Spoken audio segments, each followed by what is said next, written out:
Welcome back to the channel, guys, and you join me for the Season 3 Singapore Grand Prix around the Marina Bay Street Circuit here. And it's one of those races that, as I'm driving in the Mercedes, I'm probably not too confident about due to their inability at street circuits, and then as well given the fact that it's not really a good track for myself either. Now, looking out for the weekend, quali's pretty much going to be a one run and done sort of deal, because it's going to apparently dry up near the end of the session, but I think we'll probably do our best lap. We'll have to do our best lap on the intermediates. And then, of course, it is the night race here, so we're going to have to contend with that. If you remember last year, I think I went ridiculously long, and I had some dead tyres near the end of the Grand Prix to just about snag a couple of points. But yeah, Singapore really not one of my best tracks, as it were. However, nonetheless, we are comfortably leading the World Championship at this moment in time, and it's all about realistically just trying to keep that gap secured while also trying to help Valtteri Bottas climb up the leaderboard, as it works. We want that Mercedes 1-2, and we want, of course, the Constructors' World Championship. Now, looking at the progression chart for the R&D, quite a few teams bringing upgrades to this weekend. We haven't. Force India have. Renault and Red Bull both bring small ones. Ferrari are on a real upward tear at the moment. Toro Rosso are kind of on their own in the midfield. McLaren, I think we are the only team that didn't bring an upgrade. So, I wonder how that's going to work out for us in the Grand Prix. Force India now closer than ever before to us, ever since, well, it's the closest we've been since the Austrian Grand Prix, realistically. So, and then how far Red Bull have fallen, where they were the #1 team quite comfortably at the start of the year, and they just haven't kept up with the upgrade pace. But Ferrari on a tear, Sauber even closing in on the back end pack there. So, but it's about maintaining. I mean, we've got 5,000 resource points, so you know, we could bring in some developments to the car, but try and keep it a little bit interesting, if you know what I mean. So, is what it is. And we're going to need to get ourselves, or just try and get a decent result here this weekend, because realistically, like I say, I'm not too confident. However, we will know more about our result and how we do in qualifying.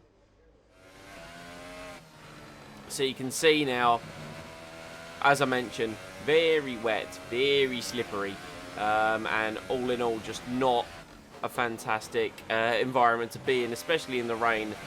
In the inters, so this was more just wrestling the car around rather than probably driving it, but nonetheless we've navigated the first couple of corners. Now Lance Stroll did come out of the pits, and we're going to have to try and navigate him as well. We got turn 4 or 5 completely wrong there, running very wide.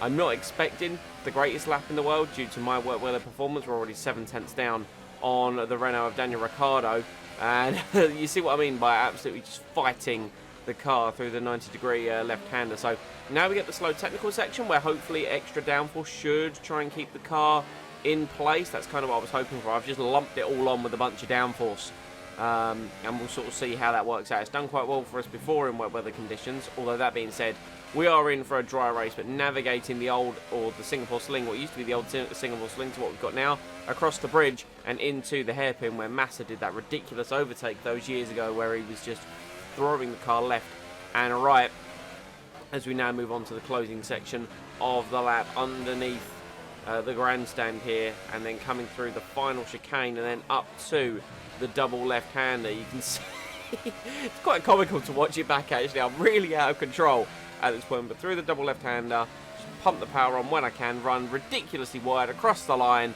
It's a 51.6.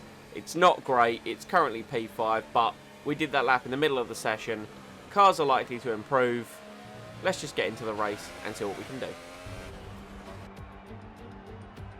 As the sun sets over the South China Sea, the sport that never sleeps is alert and raring to go. Welcome, under the bright lights of the Marina Bay Circuit, to another Singapore Grand Prix. It's a very long, very physical lap, this one, and really there's not much in the way of margin for error. So we have a bit of an endurance race for you tonight. The 3.1 miles of the Marina Bay Street Circuit wind its way around some of the iconic landmarks here in the heart of Singapore. 23 corners in total, 13 to the left and 10 to the right, making this one of the most technical circuits on the Formula One calendar, with just 47% of the lap taken at full throttle. Anthony Davidson joins me again for the race today. Let's talk about the captain. No grip penalties, no mitigating circumstances, just a poor qualifying performance and a very disappointing start position for them today. They'll have a sinking feeling as they look up from the cockpit and realise they're in a different postcode to the start line for sure. But the one positive they can hold on to is that the car is quick and they can make their way through the field. We're almost ready to go then, and this is what the starting grid looks like for today's race. Good job yesterday from Valtteri Bottas. The Finn starts from pole position. Sergio Perez lines up alongside.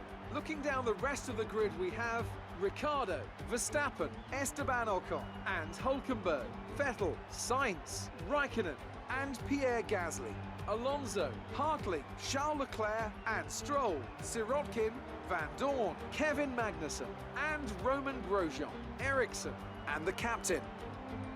Now it's almost time to lights out, so let's go down to the track. So, P20 at the Singapore Grand Prix. To be honest, it's kind of usual territory for me at this track at this point. So, it's about seeing what we can do. Taking a bit of fuel out of the car. Don't really want to run it too heavy.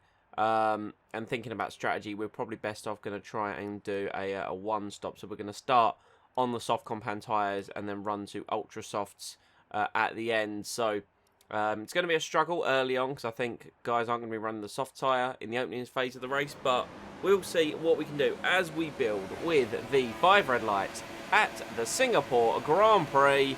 Lights are out and away we go, and the incredible grip the soft tyres give us means we are a postcode away from everyone as we go into the first chicane. Of course, everyone bunches up. I'm just going to try and keep my nose clean and gain a couple of point positions if I can. Down the inside of Van Dorn, the door quickly closes, and on the traction, not really anything to gain. In fact, Grosjean on those hypers has catapulted past me. We're going to try and see if we can duck it down the inside of the next corner, which we do, up into 17th place after a couple of corners. And now can we look to try and make any inroads on the cars ahead of us? I know that given the tyre advantage they've got, because they are 3-4 compounds softer, something like that. Anyway, we go down the inside into the right-hander hairpin, and Sirotkin just turns in on me.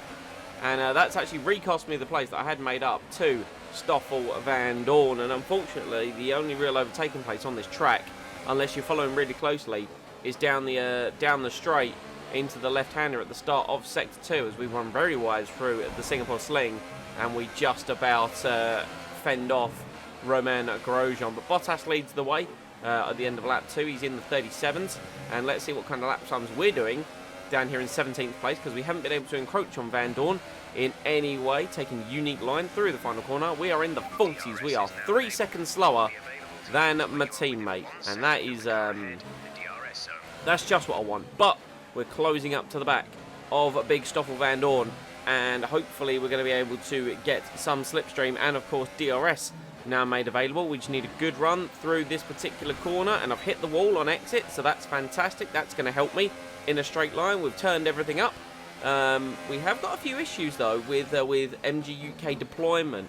We're not going to be getting as much power out of the battery as we normally would, because I'm running quite a warm piece. And it's going to cause some issues as we try and actually get past the cars ahead of us, like Van Dorn and Sirotkin. Now, I should have the superior engine power, but I'm just not getting the battery deployment like I should, and that's causing issues in a straight line. Nonetheless, lap 4, you see I'm trying again, and I just can't get close enough.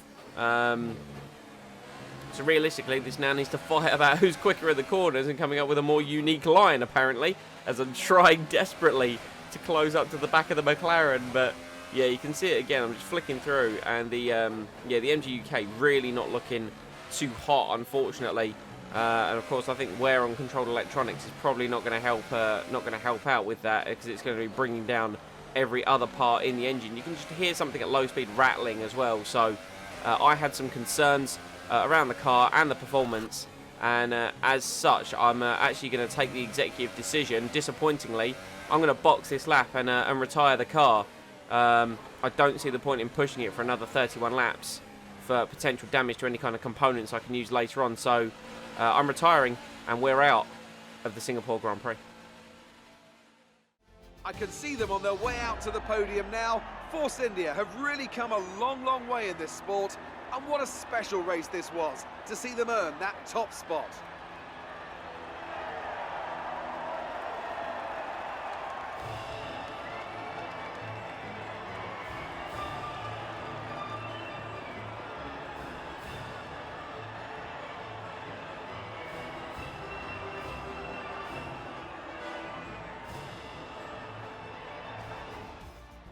So there you have the results of the Singapore Grand Prix. Even though Bottas looked strong early on after a couple of pit stops, it was Sergio Perez that won the race by 7 seconds from Bottas, and Ocon rounds out the podium for a Force India sandwich on the Mercedes. Then comes Daniel Ricciardo and Max Verstappen, so they've clearly still got some speed in the Red Bull. Then the Renault pairing of Hülkenberg and Sainz, with Gasly, Hartley and Alonso rounding out the top 10. So what does that do for the driver standings? It means I'm on 250 points still. Ocon moves to 205, the second man to break the 200-point barrier, and he's now 45 points behind me. Still a nice comfortable cushion. Perez actually jumps Bottas due to that result, so he's on 174 versus Bottas is 173, and Ricciardo slips to 172. So the fight for third place could be spicing up, but Red Bull going to really need to bring some development for Ricciardo to hold on to that and keep pace with Perez and Bottas. Now we move over to the constructors side of things, and Mercedes have 423 points to Force India's 379. So realistically for the Mercedes team, we should feel that we can get this wrapped up sooner rather than later. We need to be securing more of those lovely Mercedes 1-2s that they're used to in the real life season. But that has been the Singapore Grand Prix. Normally I'd say if you did enjoy, you probably didn't. I know I didn't, but it is what it is. You leave a comment with feedback down below and stuff, and yeah, not a good weekend, unfortunately. Not a good weekend for me. But hopefully we can bounce back when we go to one of my favourite tracks. Or no, the next couple are actually pretty good for me in Russia and Japan.